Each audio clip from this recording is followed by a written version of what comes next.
ला मोठा फटका बसला आणि हा परिणाम जरांगे फॅक्टरचा असल्याचं बोललं जात आहे। विशेषतः रावसाहेब दानवे आणि पंकजा मुंडेंच्या पराभवाचं मुख्य कारण जरांगे फॅक्टर मानलं जात आहे। या निकालानंतर मराठ्यांची किंमत कळली असेल असा टोला मनोज जरांगेंनी राज्य सरकारला लगावला। मनोज जरांगेंशी बातचीत केली आहे आमचे प्रतिनिधी मोहसिन शेख यांनी। लोकसभा निवडणुकीचे निकाल हाती आले आहे आणि महाराष्ट्रात महायुतीला मोठ्या प्रमाणात फटका बसला आहे। विशेष म्हणजे या सगळ्या मागे मनोज जरांगे फॅक्टर असल्याचं बोललं जात आहे। बीड आणि जालन्यामध्ये हे उघडपणे पाहायला मिळालं। माझ्यासोबत स्वतः मनोज जरांगे पाटील आहेत। काय सांगाल, निकाल आला आहे असं म्हटलं जातं की हे महाराष्ट्रात जरांगे फॅक्टर हे पाहायला मिळालं?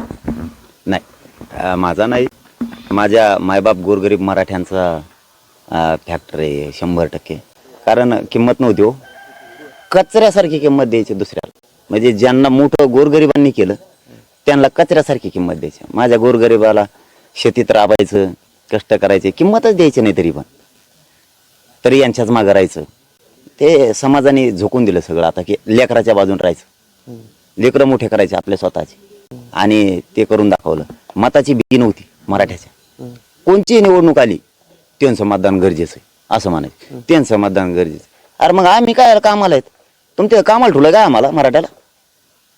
आता कसा कचका कळाला, आता म्हणतात मराठ्याशिवाय पान हलत नाही महाराष्ट्र, आता काही ठेप्याला आले आणि इथून पुढे असंच होणार। आता माझ्या समाजाला त्रास दिला की त्या जातीचा नेता आम्ही पाडाच म्हणून समजायचा, वेळ प्रसंगी उमेदवार नाही द्यायचा पण पाडाच म्हणून समजायचं। बरं, जालना आणि बीडचा आपण जर निकाल बघितला तर तुम्ही जेव्हा सभा घेत होते त्यावेळेस ज्या बॅनरवरून वाद झाला, तुम्ही नाव न घेता दानवेंवर टीका केल्या।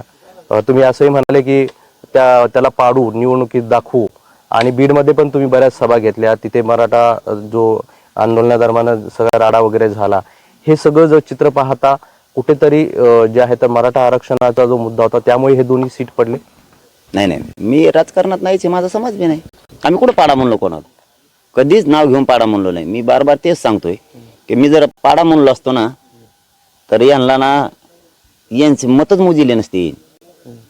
मग ते कोणी असो, इतकं माझ्या समाजाने यांचा कचरा करून टाकला असता। मग माझ्या समाजात कचरा केला गरीबाचा, गरीबाने एवढा कचरा केला असता यांचा। फक्त समाजाच्या खांद्यावर जबाबदारी होती, मी काही केलं नाही। पण मी काही इथं सभा नाही घेतल्या, पुऱ्या महाराष्ट्रात घेतल्या। माझं काम होतं नारायणगडाच्या कार्यक्रमाविषयी सांगणं, मराठा आरक्षणाची जागृती करणं। आता पाडा तर ते बी म्हणतात म्हणजे का जातीवादी का? मग ते नाही का म्हणत एकामेकाला पाडा उमेदवार? मी फक्त एवढंच सांगितलं, तुम्हाला ज्याला पाडायचं त्याला पाडा, पण ह्यावेळेस असं ताकदीनं पाडा की मराठ्यांच्या मताला भेले पाहिजे। हा, मराठ्यांच्या मताची भीती नाही, माझ्या मराठ्यांनी ते केलं। हेच वक्तव्य तुम्ही जे म्हणाले की ज्यांनी मराठा समाजाला विरोध केलाय त्यांना ताकदीनं पाडा, हाच निकाल बीड आणि जालन्यात पाहायला मिळाला असं वाटतं? नाही, असं आपल्याला पर्सनल नाही लावता येणार आहे। कारण आम्ही राज्यालाच आमचा समाज एकत्र झाला होता आणि राज्यातच सांगितलं होतं की आपल्याला किंमतच नाहीये, तुम्हाला ज्याला पाडायचं त्याला पाडा। मी सांगितलं का महायुतीला पाडा किंवा महाविकास आघाडीला पाडा?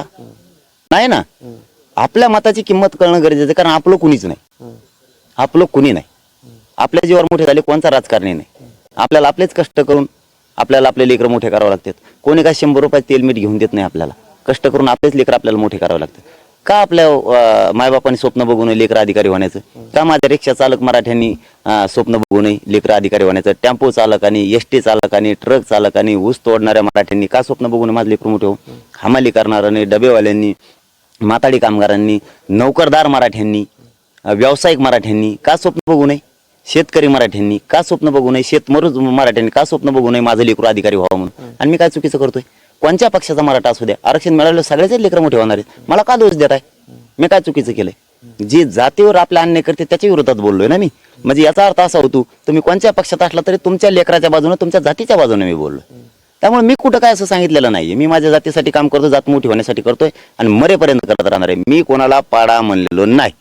बरं, तुम्ही फडणवीसांवर बऱ्याच टीका केल्या होत्या निवडणुकीत काळात। तुम्ही असे म्हणाले होते की फडणवीस डाव रचतायत आणि आताही तुम्ही तो दावा करताय की तुमचे जे साथीदार फोडण्याचा प्रयत्न, या सगळ्या गोष्टी पाहता तुम्ही केलेले आरोप आणि हे सगळं त्यानंतर मराठा समाज झालेला एकत्र, याचा फटका कुठेतरी महायुतीला बसला असं वाटतं? नाही, मी NDTVच्या माध्यमातून जाहीरपणानं सांगतो, फडणवीस साहेब आमचे शत्रू नाही आणि आम्ही कधी त्यांना मानलेलं पण नाही। आता निवडणूक आलं वाचा वाचा कुंकड बोलायचं किंवा असं झालं, मी त्यातला नाही। मी वेगळाच आहे, मी काय रसाने सरकार तुम्हाला कळायचंच नाही। तुमची पुरी हयात घालीन मी याच्यात।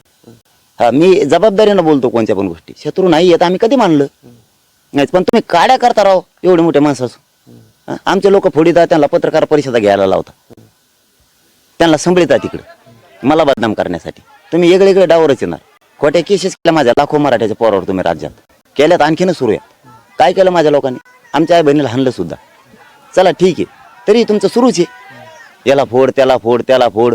आंदोलन मोडीत काढायसाठी निवेदनं द्यायला लावा. फडणवीस साहेब तुम्हाला शोभतं की